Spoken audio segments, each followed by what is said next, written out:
Welcome to your Brisbane severe weather analysis for Saturday, December 13th, 2025. This analysis is based on the 10 a.m. sounding. If you find this analysis helpful, please like and subscribe to support continued severe weather analysis. Looking at this morning's sounding, we are seeing a relatively stable atmosphere over Brisbane.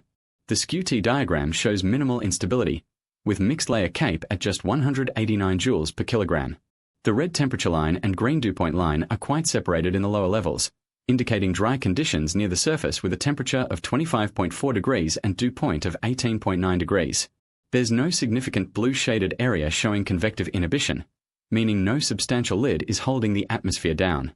However, the lack of substantial red or pink shaded CAPE area tells us there's simply not much fuel available for storm development at this time.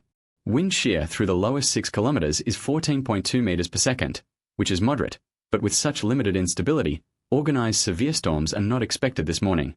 As we transition into the afternoon with solar heating, the forecast becomes more interesting.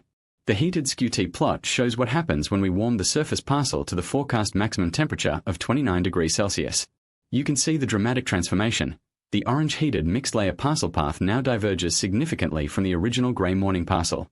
This creates a much larger area of pink and red shaded CAPE, increasing from 189 to 832 joules per kilogram for the mixed layer. The blue shaded convective inhibition remains minimal, so if storms can initiate, there's no strong cap to prevent them. The lifted condensation level rises to 1405 meters above ground, which is relatively high and reduces the severe weather potential. The enhanced plot clearly shows multiple parcel paths, with the mixed layer parcel showing the most CAPE potential. This afternoon heating unlocks significantly more atmospheric energy, though CAPE values remain below the 1000 joule threshold typically needed for widespread severe weather in Australian conditions. The hodograph reveals a relatively unorganized wind profile that limits severe weather potential. The wind vectors show moderate directional shear but weak speed shear, with winds veering from light southeasterly near the surface to westerly aloft. The 0 to 6 kilometer bulk shear of 14.2 meters per second is below the 20 meter per second threshold typically associated with organized severe thunderstorms. Storm relative helicity is quite low, just 32 square meters per second squared in the lowest kilometer and 79 in the lowest 3 kilometers. The bunker's right mover vector points east-northeast, indicating that if supercells were to develop, they would track toward the east-northeast. However, with such limited low-level shear and helicity, supercell development is very unlikely. The supercell composite parameter of 0.04 confirms minimal potential for rotating storms.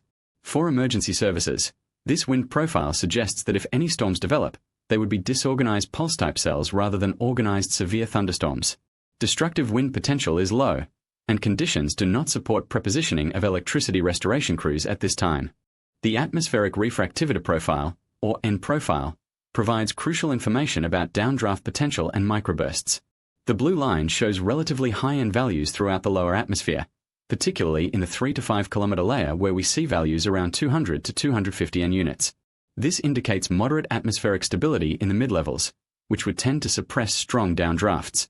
We can see a slight elevated duct signature indicated by the orange shaded region between 1000 and 1600 meters, and a superrefraction zone near the surface shown in yellow.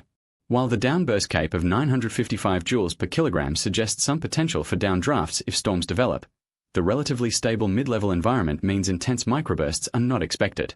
The calculated downdraft velocity of 44 meters per second indicates potential for gusty outflows, but without organized convection, this threat remains unrealized. For emergency services, microburst risk is assessed as low.